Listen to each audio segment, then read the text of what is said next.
Hello मो श्री उमाकांत पंडा Yamuna market प्राथमिक विद्यालय आज जो आम यमुना मार्केट रे जो थिले दिंतु नथिले नियंतु जो कार्यक्रम चालू या निश्चित एक सरकार युगोपयोगी कार्यक्रम एथिरे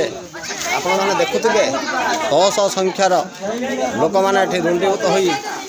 निज निजर आवश्यकता अनुसार निजर लुगापटा नहीं पार्टी और ठेलावाला लोक कि दान जहाँ सरकार को बहुत बहुत धन्यवाद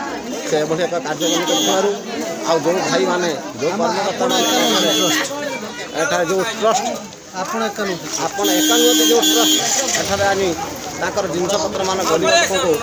दान भाव दौरान से मो तरफ अशेष अशेष धन्यवाद और जनसाधारण तरफ अशेष अशेष शुभेच्छा।